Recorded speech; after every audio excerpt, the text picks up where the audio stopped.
Anda kembali di Berita Utama bersama saya Asri Gunawan. Saudara, saling serang antara Amerika Serikat, Israel, dan Iran sudah memasuki hari ke-12. Sejak 28 Februari, Amerika Serikat bersama Israel melancarkan serangan militer besar dan terkoordinasi ke Iran yang menargetkan para pemimpin Iran, fasilitas militer, serta gedung pemerintahan. Pemimpin tertinggi Iran Ayatollah Ali Khamenei pun tewas dalam serangan. Hal itu memicu reaksi keras dari Iran. Rudal dan drone mulai disasar ke Israel, termasuk pangkalan militer Amerika Serikat yang tersebar di negara-negara Teluk. Perang pun semakin sengit. Tapi pertanyaannya, mau sampai kapan perang ini dibiarkan berkecamuk? Perang Amerika Serikat dan Israel dengan Iran bukan tanpa konsekuensi. Biaya yang dikeluarkan sangatlah mahal. Misalnya saja dalam sepekan pertama serangan Amerika Serikat ke Iran, biaya operasi militer mereka melonjak hingga menelan biaya 101 triliun rupiah. Sementara pajak yang ditanggung Amerika Serikat dari biaya perang diperkirakan mencapai 15 triliun rupiah per hari. Biaya ini mencakup operasional 2 kelompok kapal induk serta pengerahan pesawat pengebom siluman B-2 Spirit yang menelan biaya terbang hingga 150.000 dolar Amerika Serikat per jam. Tak hanya Amerika yang babak belur karena mengeluarkan dana fantastis untuk perang, Iran juga mengalami banyak kerugian. Sejak serangan pertama gabungan Amerika Serikat Israel, infrastruktur energi, pangkalan militer, serta ratusan bangunan rumah hancur hingga memaksa warga sipil untuk mengungsi. Banyak nyawa juga melayang, diperkirakan lebih dari 1.000 jiwa tewas dalam serangan Amerika Serikat Israel.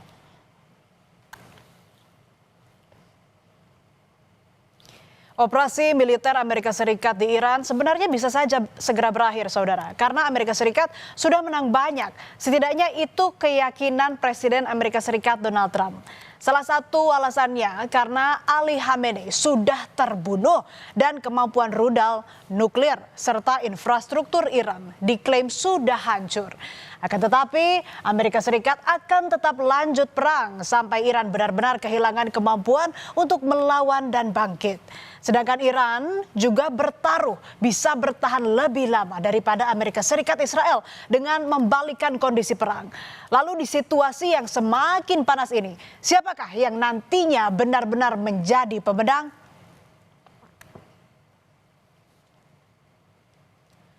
Melawan serangan Amerika Serikat, Iran langsung menutup Selat Hormuz yang menjadi jalur vital perdagangan maritim.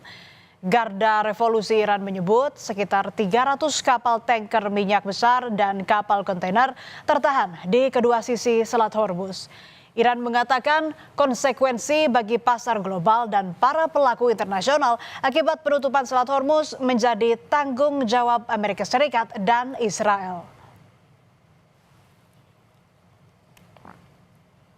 Penutupan Selat Hormuz berbuntut panjang. Jalur vital ini mengalirkan sekitar 20% pasokan minyak dunia sehingga penutupan Selat Hormuz berpotensi memicu lonjakan harga minyak dunia. Hal ini bakal mempengaruhi stabilitas ekonomi global. Jika harga minyak dunia melambung, ekonomi dunia berpotensi terguncang. Sejumlah negara pun mulai pasang kuda-kuda, termasuk Indonesia. Pakistan merespons ancaman krisis akibat perang dengan menghentikan kegiatan sekolah selama 2 pekan dan memberlakukan hari kerja dalam sepekan kecuali perbankan. Pakistan juga memangkas konsumsi bahan bakar di seluruh departemen pemerintahan.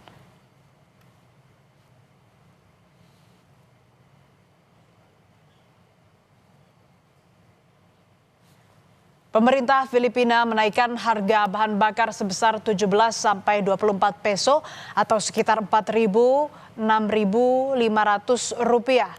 Kenaikan akan diterapkan secara bertahap. Sementara Bangladesh mengambil kebijakan menutup universitas dan menghentikan operasi bus sekolah.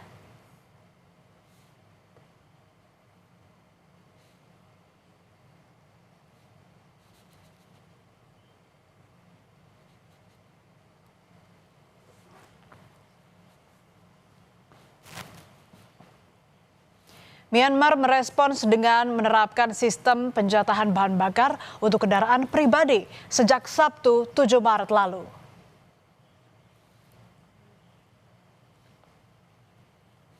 Ketergantungan impor minyak 40% juga membuat Indonesia sangat rentan atas gangguan di Selat Hormuz. Namun, Menteri Energi dan Sumber Daya Mineral atau Menteri SDM Bahlil Lahadalia memastikan cadangan minyak nasional masih cukup hingga 20 hari ke depan. Tapi tak dipungkiri, potensi lonjakan harga minyak global akan terjadi. Sebelum serangan, harga minyak Brent berada di kisaran $73 Amerika Serikat per barrel. Namun dalam skenario perang 1 hingga 2 minggu, harga minyak Brent berpotensi naik ke 90 sampai dengan $100 Amerika Serikat.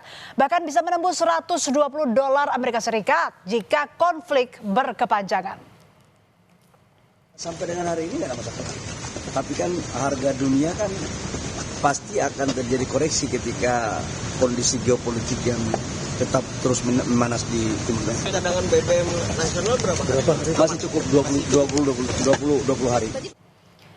PBB akhirnya bersuara soal perang sengit antara Amerika Serikat, Israel, dan Iran yang belum juga usai. Sekretaris Jenderal Perserikatan Bangsa-Bangsa Antonio Guterres meminta pemimpin dunia menghentikan perlombaan senjata dan mulai berdamai. Guterres mendesak warga internasional meredam ketegangan dan mendorong para pemimpin dunia menghindari situasi yang berbahaya akibat konflik.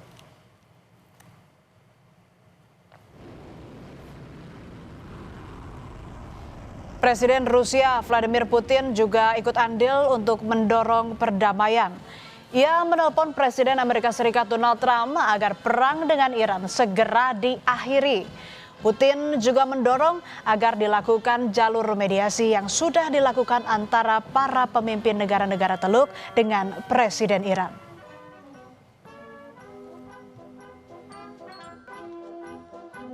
Президент России высказал ряд соображений, направленных на скорейшее политико-дипломатическое урегулирование иранского конфликта, в том числе с учетом проведенных контактов с лидерами стран Персидского залива, с президентом Ирана Пезешкианом, руководителями ряда других стран. В свою очередь, президент США дал свою оценку развития ситуации в контексте ведущейся американо-израильской операции. Namun, alih-alih menerima saran Putin, Trump malah balik menangis dengan meminta Rusia menyelesaikan perang dengan Ukraina terlebih dahulu. Trump menolak Putin ikut campur dalam perang melawan Iran.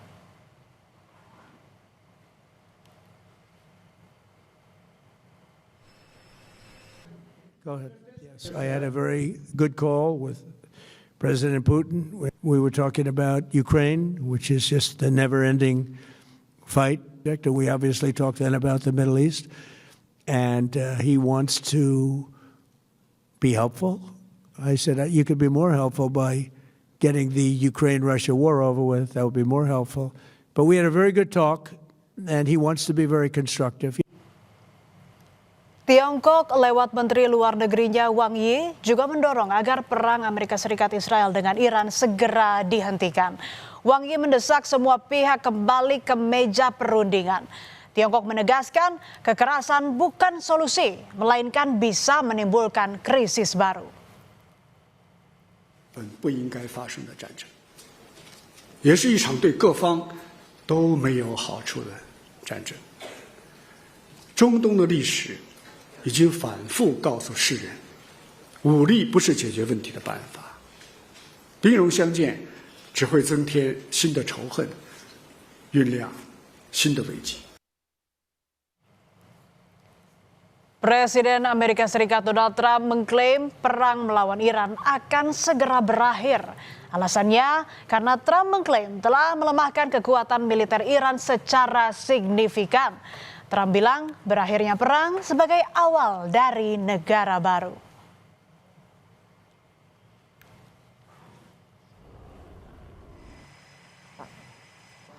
Di sisi lain, Iran melalui juru bicara Kementerian Luar Negerinya bilang mereka menolak gencatan senjata yang diusulkan oleh sejumlah negara termasuk Tiongkok, Prancis, dan Rusia.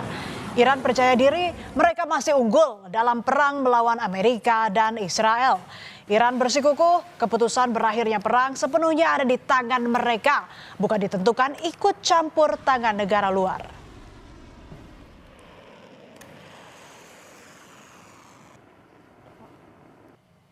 Hingga kini saudara belum terlihat tanda-tanda perang akan berakhir.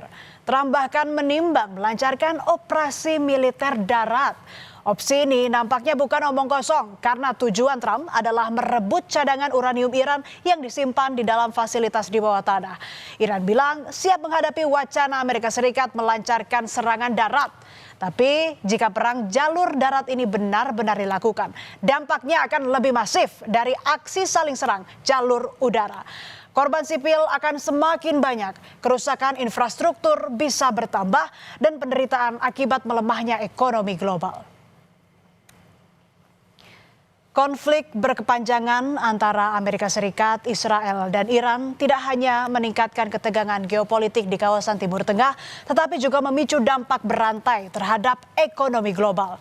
Negara yang berkonflik harus matang menghitung dampak dan risikonya, dan warga internasional juga mesti taktis mengupayakan perdamaian. Dunia menanti agar pihak yang berkonflik mampu duduk bersama membuka ruang perdamaian demi keselamatan dunia.